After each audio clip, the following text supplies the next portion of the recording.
نحمدہ ونصلی ونسلم علی رسول الکریم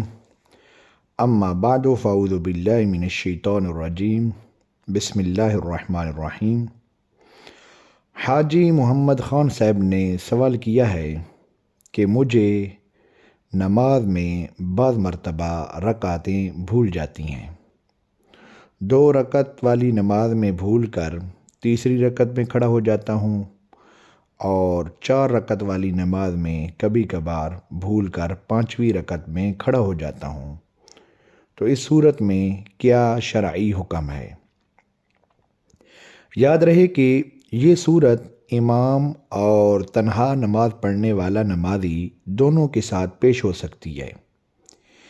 اگر امام یا تنہا نماز پڑھنے والا نمازی 2 رکعت والی نماز میں دوسری رکعت کے قعدہ میں بیٹھا تھا اور اس کے بعد تیسری رکعت کے لیے غلطی سے کھڑا ہو گیا،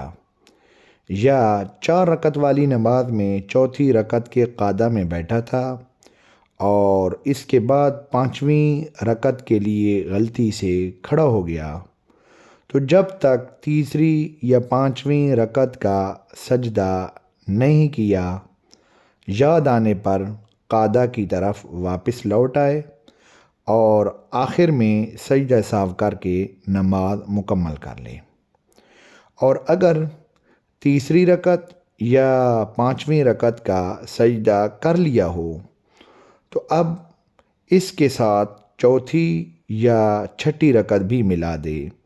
اور آخر میں سجدہ سہو کر لینے سے نماز ہو جائے گی۔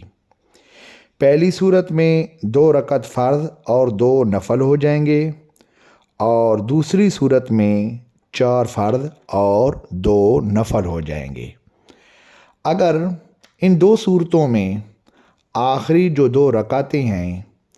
ان آخری 2 رکعتوں میں اس امام کا کوئی مقتدی ہوا تو اس کی نماز نہیں ہوگی، کیونکہ امام کی وہ آخری 2 رکعتیں نفل ہیں اور مقتدی نے امام کے پیچھے فرضوں کی نیت کی ہے، اس لیے ان آخری 2 رکعتوں میں ملنے والا مقتدی مسبوق اس کی فرض نماز نہیں ہوگی۔ اور اگر امام یا تنہا نماز پڑھنے والا نمازی دوسری رکعت یا چوتھی رکعت پر قعدہ نہیں کیا تھا اور تیسری رکعت یا 5ویں رکعت کے لیے کھڑا ہو گیا، تو تیسری رکعت یا 5ویں رکعت کے سجدہ کرنے سے پہلے یاد آنے پر واپس قعدہ میں آ جائے